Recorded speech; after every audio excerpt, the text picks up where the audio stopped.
आप सभी का इस वीडियो में स्वागत है। इस वीडियो में हम परमाणु क्या होता है, What is an atom, इसका अध्ययन करेंगे। दोस्तों, क्या आपने कभी कोई बॉम्बी एंटहिल देखी है? बॉम्बी की रचनात्मक इकाई क्या होती है? बिल्कुल ठीक, ये रेत का एक छोटा सा कण होता है। इसी तरह क्या आपने कभी सोचा है कि सभी पदार्थों की रचनात्मक इकाई क्या होती है? सभी पदार्थों की रचनात्मक इकाई परमाणु, एटम होती है। क्या आपने कभी परमाणु को देखा है? नहीं। लेकिन क्यों? क्योंकि ये इतने छोटे होते हैं जिसकी हम कल्पना या तुलना नहीं कर सकते। परमाणु त्रिज्या को नैनोमीटर में नापा जाता है। लाखों परमाणुओं को जब एक के ऊपर एक चट्टे के रूप में रखा जाए तो बड़ी मुश्किल से कागज की एक शीट जितनी मोटी परत बन पाएगी।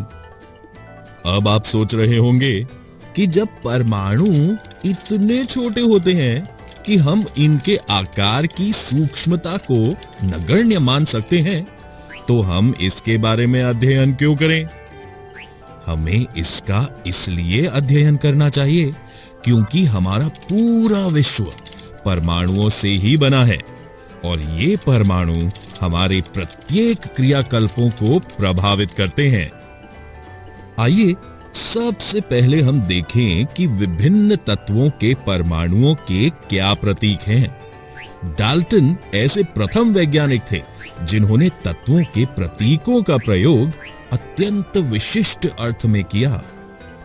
इसके पश्चात बर्ज़िलियस ने तत्वों के ऐसे प्रतीकों का सुझाव दिया जो उन तत्वों के नामों के एक या दो अक्षरों से प्रदर्शित होता था। प्रारंभ में तत्वों के नामों की व्युत्पत्ति उन स्थानों के नामों से की गई जहां वे सर्वप्रथम पाए गए थे। जैसे कॉपर का नाम साइप्रस से व्युत्पन्न हुआ तथा कुछ तत्वों का नाम विशिष्ट रंगों से लिया गया। जैसे स्वर्ण, गोल्ड का नाम अंग्रेजी के उस शब्द से लिया गया जिसका अर्थ है पीला।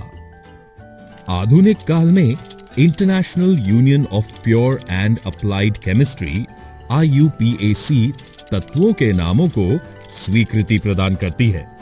अधिकतर तत्वों के प्रतीक उन तत्वों के अंग्रेजी नामों के एक या दो अक्षरों से बने होते हैं। किसी प्रतीक के पहले अक्षर को सदैव बड़े अक्षर कैपिटल लेटर में तथा दूसरे अक्षर को छोटे अक्षर स्मॉल लेटर में लिखा जाता है। उदाहरणतः hydrogen H, aluminium Al, cobalt CO इत्यादि। ठीक इसी तरह कुछ तत्वों के प्रतीक उनके अंग्रेजी नामों के प्रथम अक्षर तथा बाद में आने वाले किसी एक अक्षर को संयुक्त करके बनाते हैं। जैसे क्लोरीन Cl, जिंक Zn इत्यादि।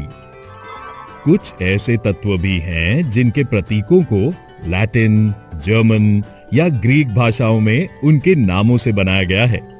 जैसे लोहे आयन का प्रतीक Fe है जो उसके लैटिन नाम फेरम से व्युत्पन्न किया गया है। इसी प्रकार सोडियम का प्रतीक Na तथा पोटेशियम का प्रतीक K क्रमशः नाट्रियम एवं केलियम से व्युत्पन्न हुए हैं। इसी प्रकार प्रत्येक तत्व का एक नाम और एक अद्वितीय रासायनिक प्रतीक होता है।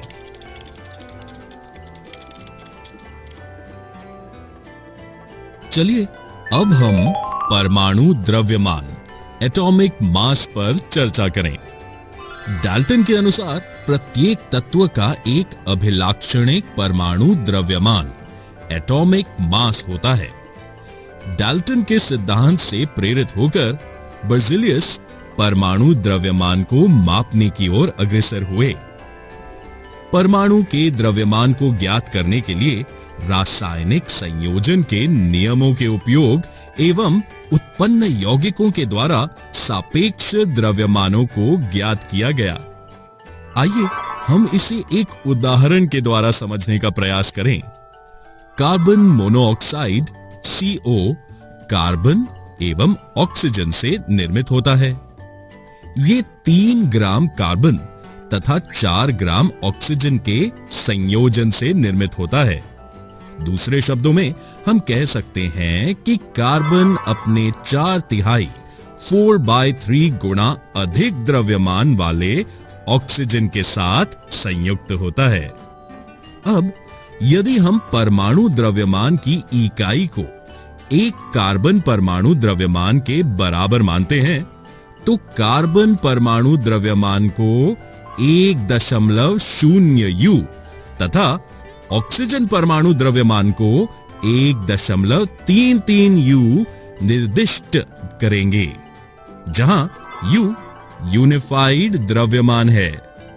लेकिन क्योंकि द्रव्यमान को पूर्णांक या लगभग पूर्णांक में व्यक्त करना अधिक सुविधाजनक है, आगे चलकर वैज्ञानिकों ने परमाणु द्रव्यमानों की भिन्न भिन्न इकाइयों की शोध की। इस दौरान उन्होंने प्रकृतिजन्य ऑक्सीजन के परमाणु द्रव्यमान के 1/16 1/16 भाग को इकाई के रूप में लिया। ये इसलिए सुसंगत समझा गया क्योंकि 1 ऑक्सीजन अनेक तत्वों के साथ अभिक्रिया करके यौगिक बनाता है। 2 इस परमाणु द्रव्यमान इकाई द्वारा अधिकांश तत्वों के परमाणु द्रव्यमान पूर्णांक में प्राप्त होते हैं। तथापि 1961 में परमाणु द्रव्यमानों को ज्ञात करने के लिए परमाणु द्रव्यमान इकाई कार्बन 12 समस्थानिक आइसोटोप को मानक संदर्भ के रूप में सार्वभौमिक रूप से स्वीकार किया गया था। आइए इसे एक दैनिक उदाहरण द्वारा समझें। कल्पना कीजिए कि एक फल विक्रेता एक तरबूज लेकर कहता है, इसका द्रव्यमान 12 इकाई है। फिर वो तरबूज के 12 बराबर टुकड़े करता है तथा पाता है कि उसके द्वारा बेचे जा रहे प्रत्येक फल का द्रव्यमान तरबूज के एक टुकड़े के सापेक्ष है। अब वो फलों को सापेक्ष पहल द्रव्यमान इकाई फ्रूट मास यूनिट FMU में बेचता है।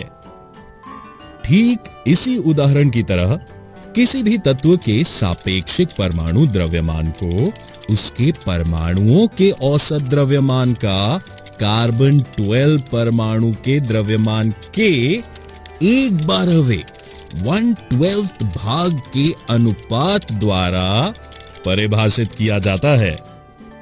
दोस्तों, इस वीडियो में हमने परमाणु द्रव्यमान एटॉमिक मास का अध्ययन किया।